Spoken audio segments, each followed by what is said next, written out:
Hey there, and thanks for joining us on Chicago Tonight Black Voices. I'm Brandis Friedman. On the show tonight, Chicago becomes the largest American city to adopt a ceasefire resolution. Heather Sharon is here with the latest from today's raucous city council meeting.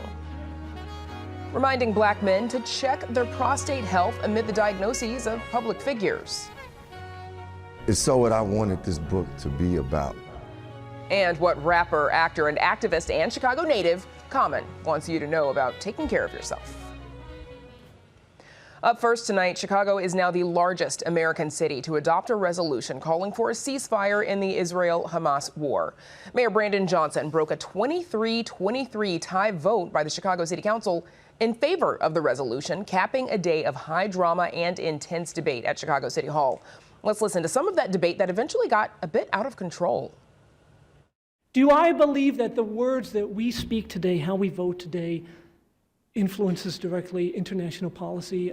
I don't have those illusions, but we vote with hope, we vote with solidarity, we vote to help people feel heard in a world of silence. We all want peace in the Middle East.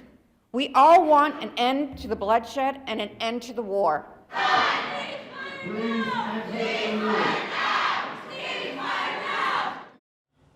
WTTW News reporter Heather Sharon joins us now with more. Heather, tell us what this resolution actually says. Well, it does not have the force of law, but expresses the collective will of the City Council and calls for a permanent ceasefire, the flow of humanitarian aid in large quantities into Gaza, and for the unconditional and immediate release of the hostages. Now, this is the second time the Chicago City Council has waded into the Israel-Gaza war. They have condemned Hamas for the October 7th attacks in a resolution that also drew intense debate back in October. And that, I think, is perhaps why it was so intense and why the City Council deadlocked at 23 votes on both sides, leading Mayor Brandon Johnson to break the tie. Now, that shouldn't have come as a surprise to anyone. Last week, he called for a ceasefire directly. So once again, City Council meetings spilled out of control, as we mentioned and showed a bit of video of earlier, forcing Mayor Brandon Johnson to maintain order in the gallery, in the main gallery in the council chambers, clearing of members of the public. What happened? Well, when Alderman Deborah Silverstein rose to speak against the resolution, she was heckled and booed by supporters of the resolution. And she stopped. The mayor called for order. But then when she made some, I think, really graphic descriptions of what happened on October 7th to Hamas, people in the gallery erupted in fury. And that was the last straw for Mayor Johnson, who ordered a recess, cleared the chamber, and things did not restart until about an hour later. Now, Alderman Silverstein spoke with a lot of emotion. She is the only Jewish member of the Chicago City Council, and you can tell these issues were very painful for her to talk about today. This resolution, it puts Johnson and the City Council, though, at odds with President Joe Biden, who picked Chicago to host the summer's Democratic National Convention. Will there be fallout from this? Well, Joe Biden has resisted increasingly strident calls to call for a ceasefire himself. Now, his administration is working behind the scenes in private negotiations to get those hostages released and to sort of put an end to the hostilities. Now, Alderman Rosanna Rodriguez-Sanchez, who is one of the authors of this measure, was asked about whether it would be awkward to welcome the president to a city that has basically condemned his major foreign policy approach. And she said that the City Council was trying to shift the debate to focus on the humanity of the Palestinians. 26,000 people have been killed, according to the Hamas-controlled health ministry, along with 1,200 Jewish people who were killed on October 7th, and there are still somewhere in the neighborhood of about 100 hostages still being held. City Council also set to vote on whether to reaffirm their rejection of an effort backed by the city's largest police union to upend the system that's been used for 60 years to punish police officers. Why didn't that happen? Well, allies of Mayor Johnson blocked a vote today using a parliamentary procedure that sometimes supporters use when they don't have the votes to pass something that they do want to vote. So the entire issue, which is now in the courts, remains in limbo for at least another couple weeks, leaving a lot of uncertainty about the city's ability to hold officers accountable for serious police misconduct. Never a boring day at City Council. Never. Heather Sharon, thanks so much. Thanks, Brandon. And of course, you can read Heather's full story on our website. It's all at WTTW.com/news. And now to some more of today's top stories. Chicago Police Superintendent Larry Snelling says officers will always have some role in school safety, even if they're no longer working inside schools.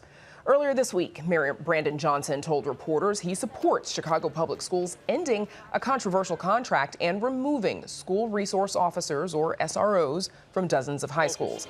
But speaking before the Economic Club of Chicago today, Snelling said CPD will, quote, adjust its presence around local schools. You can read this full story on our website. 5 Illinois residents are going to court to get Donald Trump kicked off the Illinois primary ballot. The move comes after the State Board of Elections refused to ban Trump from running in Illinois, saying they lacked jurisdiction. The legal filing claims that the election board erred in its decision. A resolution to the case is fairly urgent, given that election authorities are supposed to have ballots ready for overseas and military voters by Friday, with vote-by-mail ballots ready by next Thursday. And of course, the Illinois primary is on March 19th. Readers of the Chicago Tribune may find the newspaper's content lacking tomorrow. The union representing the paper's reporters, photographers, and frontline editors says more than 97% of its membership has voted to go on strike tomorrow. In an X post, the Chicago Tribune Guild told the Trib's owners, Alden Global Capital, quote, "In your time owning Tribune newspapers across the country, you have shrunk our staff by dozens, cut freelancer budgets, and limited access to critical information. You're trying to take away our 401k match. You attacked our health care. You don't prioritize equity." Tomorrow's 24-hour strike is part of a nationwide demonstration by Tribune Publishing at 7 newsrooms across the country. Up next, Black men and prostate health, right after this. Chicago Tonight, Black Voices, is made possible in part by Fifth Third Bank and by the support of these donors.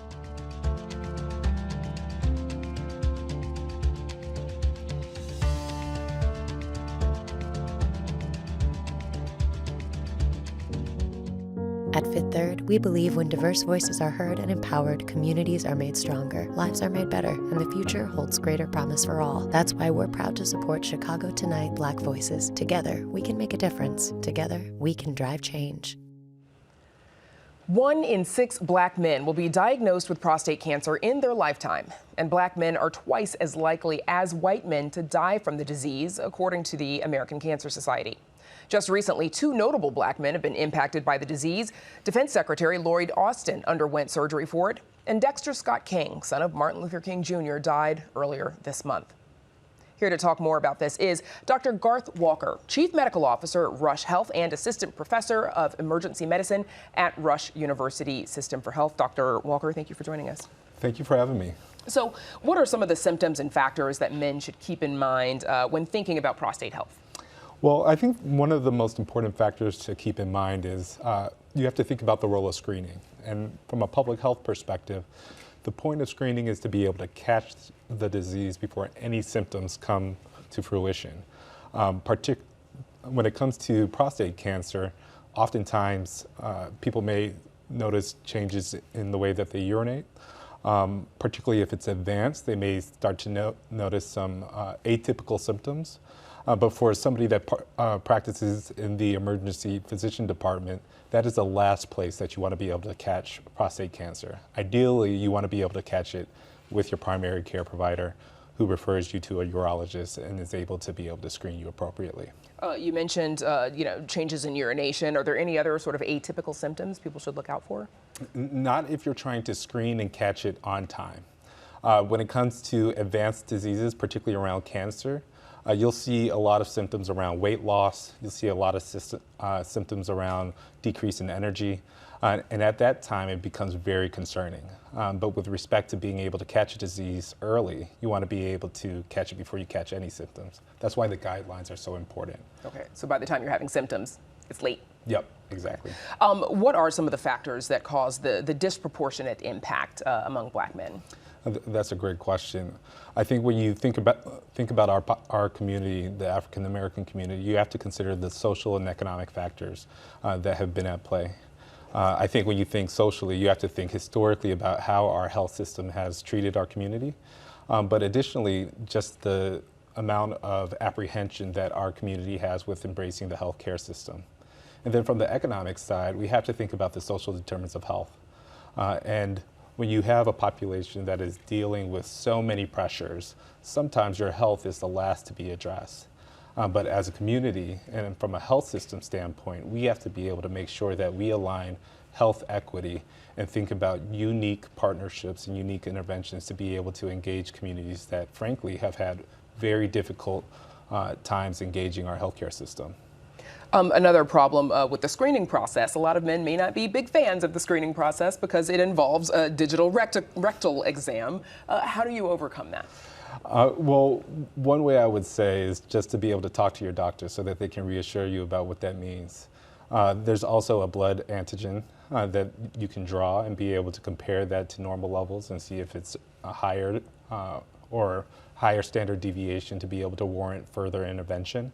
But I think one of those issues is to be able to talk with your family and understand your family history very deeply so you can understand your risk factors and the urgency to make sure that you get screening.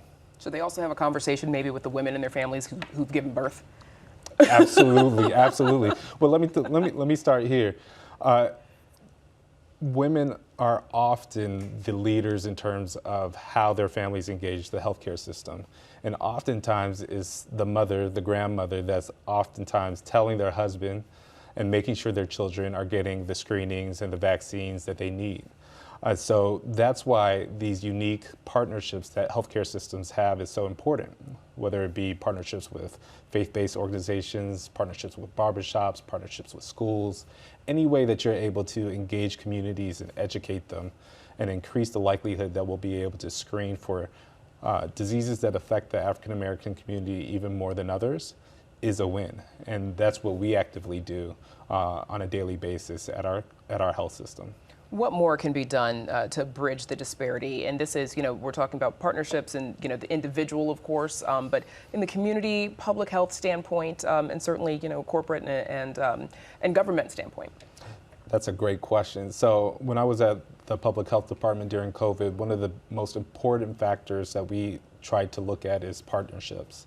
And I know we touched on partnerships, but when I talk about partnerships, I mean not just communicating, but also making sure that you have resources and access associated with those partnerships. For example, whether it's going to a barbershop, you don't necessarily just want to talk about the disease, but you also want to educate the folks that have high touch points with the most affected members. So I think thinking about all the individuals that touch our community, wrapping our arms around the community to be able to show the love and understand just how urgent this issue is the best step forward. You mentioned barbershop, and that sounds kind of similar to the campaign, for women with regards to, talking about domestic violence at the beauty shop, if that's a place where it has to come up. Yep. What are some of the other prostate concerns that men should be aware of beyond cancer? Because, we heard about King Charles speaking out publicly about his enlarged prostate. It's not just cancer. Well, I think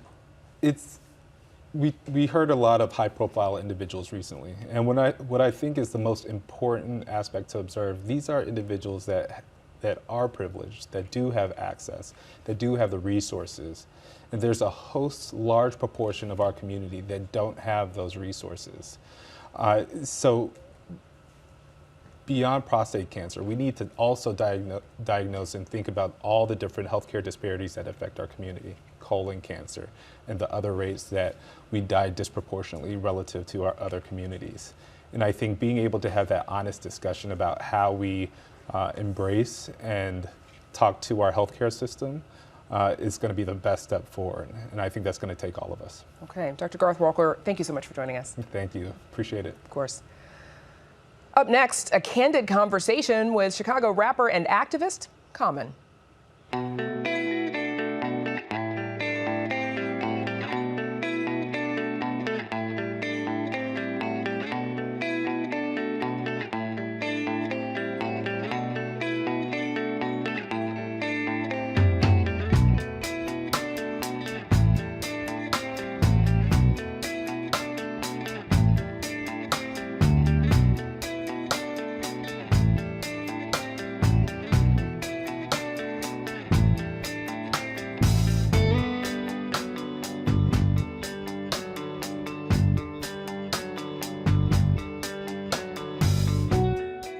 Our next guest really needs no introduction to the Chicago audience, but I'm going to do it anyway.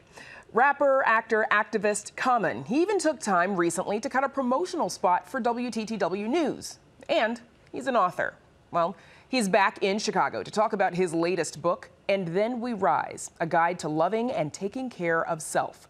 Common sat down with us at the Chicago Public Library to talk about the book and some of his activism.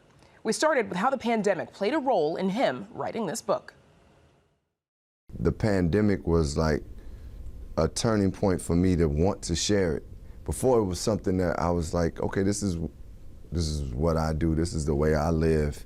And I didn't feel like it was like, if I felt it could become all preachy or like, yeah, this is why I'm doing this and like I'm clear with this because of these things. It could come off like I feel like I could have all the answers. But I think during the pandemic, what happened was people reached out to me to ask me certain things. And, you know, conversations I would have at dinner, people would talk to me about their diets.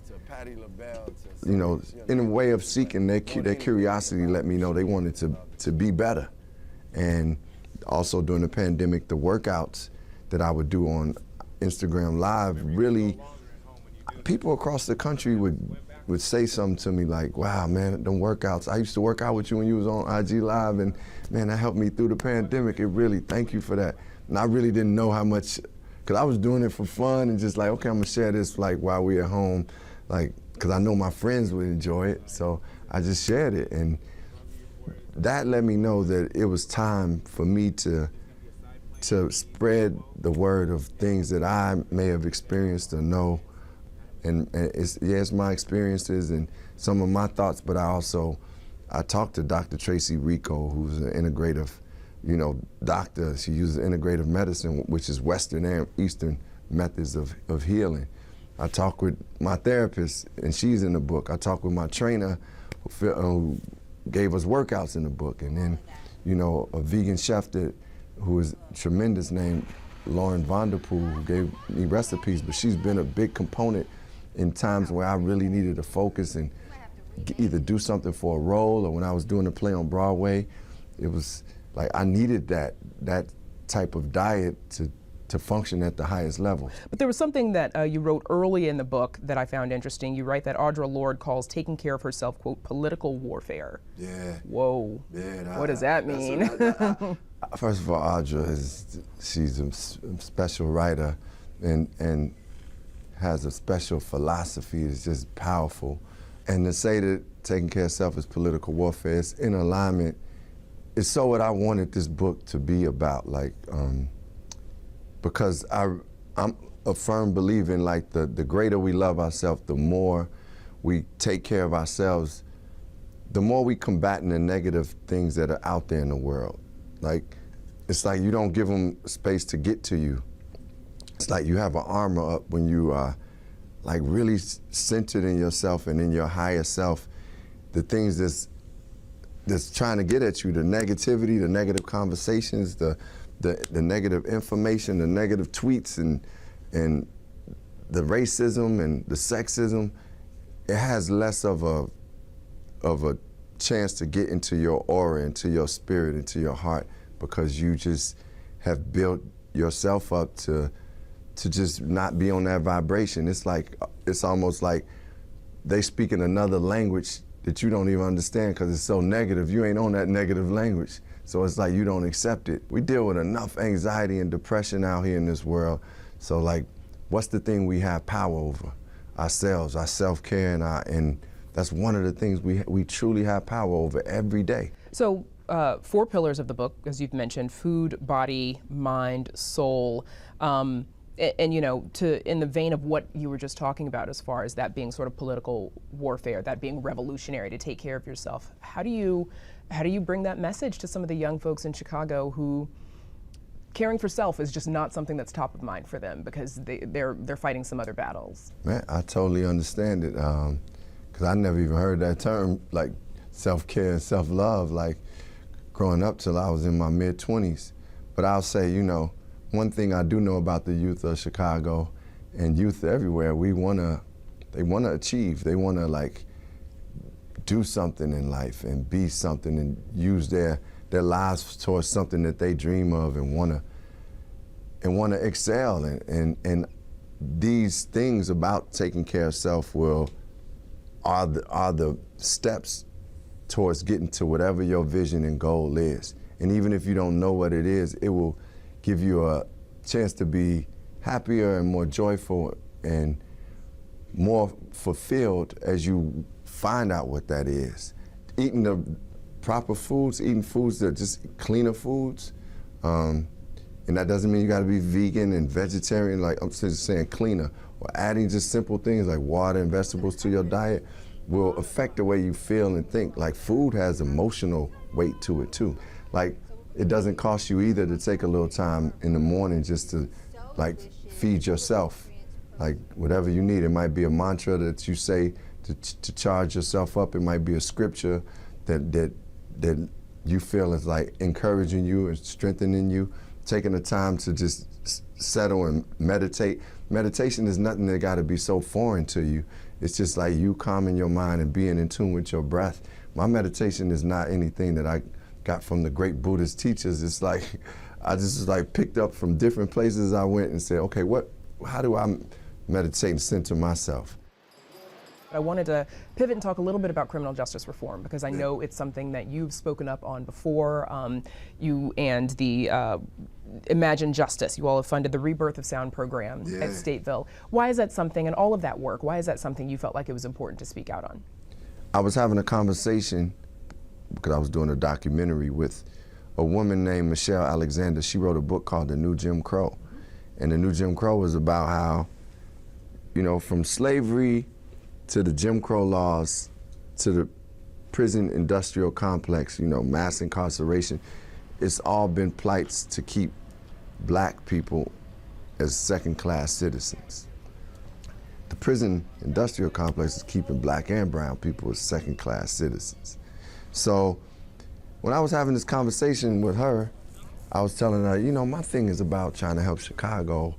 And she kind of broke it down to me simple about like how men and women being incarcerated was actually perpetuating the violence that goes on, because you're taking fathers out of the home, you're taking people, sometimes mothers out of the home, and even when people go to jails and prisons, 80%, I think it's 89% of the population comes back.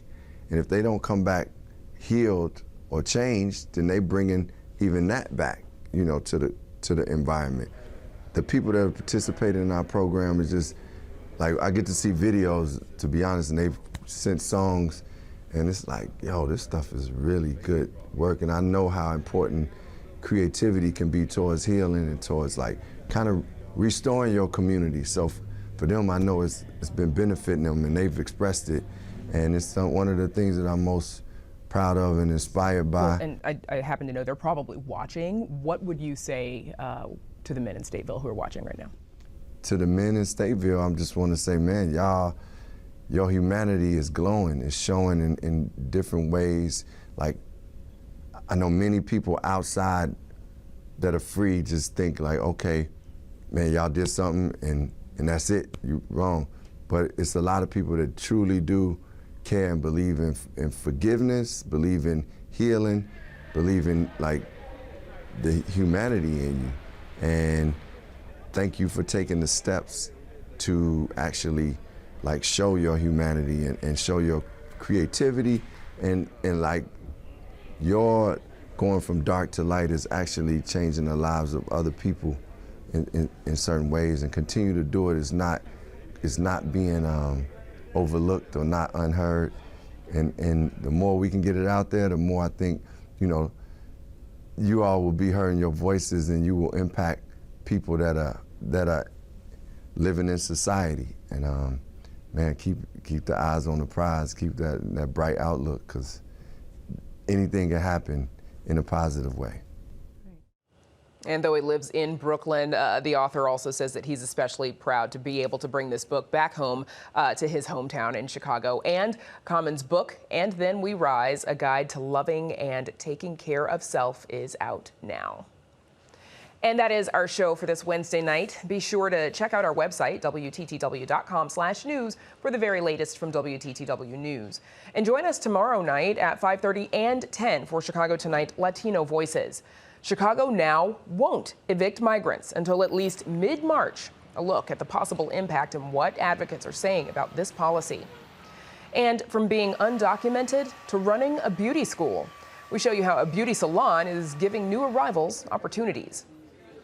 Now, for all of us here at Chicago Tonight Black Voices, I'm Brandis Friedman. Stay healthy and safe, and have a good night.